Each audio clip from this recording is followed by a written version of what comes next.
کہ ہم نے اس سازش کو کامیاب نہیں ہونے دینا.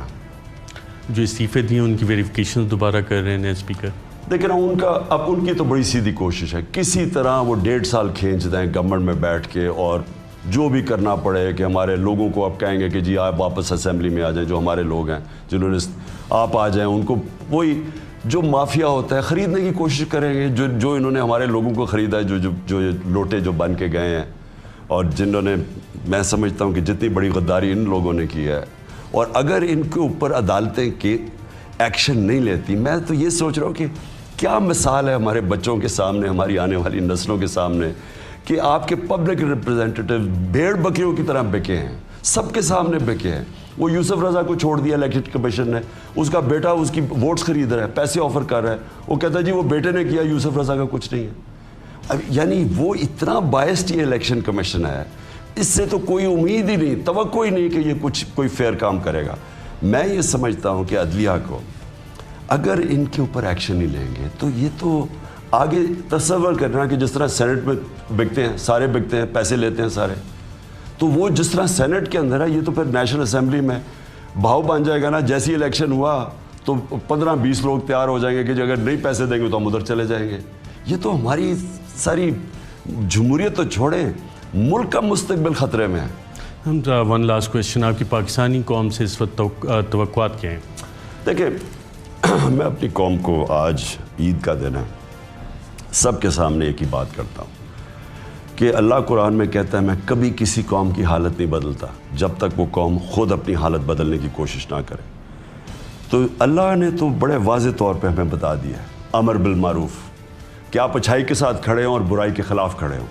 اللہ نے آپ کو یہ فیصلہ کرنے کا آپشن ہی نہیں دی کہ آپ بیچ میں کھڑے ہو جائیں, یا آپ اچھائی کے ساتھ کھڑے ہوں, اور مہذب معاشرے ہمیشہ رائے حق پہ کھڑے ہوتے ہیں, اور جو باطل ہے, جو جس طرح کے یہ ڈاکو سامنے آئے, ان کے خلاف کھڑے ہوتے ہیں. یہ آپ کو اپنی مستقبل بچانے کے لیے, عمران خان کو کوئی اللہ نے, میں اس کا جتنا بھی شکر ادا کروں کا, مجھے سب کچھ دے دیا ہے.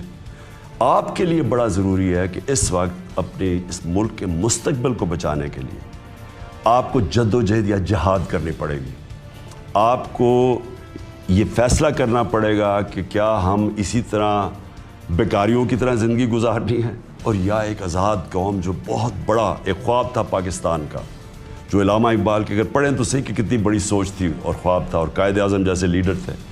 تو ہمیں آج فیصلہ کرنا پڑے گا, اور اگر ہم نے یہ صحیح فیصلہ نہ کیا, یہ ہم سب کو, یہ کبھی تاریخ معاف نہیں کرے گی. سابق وزیر اعظم عمران خان صاحب, بہت شکریہ اس انٹرویو کے لیے. ناظرین, آج کے پروگرام میں اتنا ہی. جو آخری باتیں, اس پہ غور کیجیے گا, یہ ہمارے مستقبل اور ہمارے بچوں کے مستقبل کی جنگ ہے. اجازت دیجیے گا ناظرین, اللہ حافظ.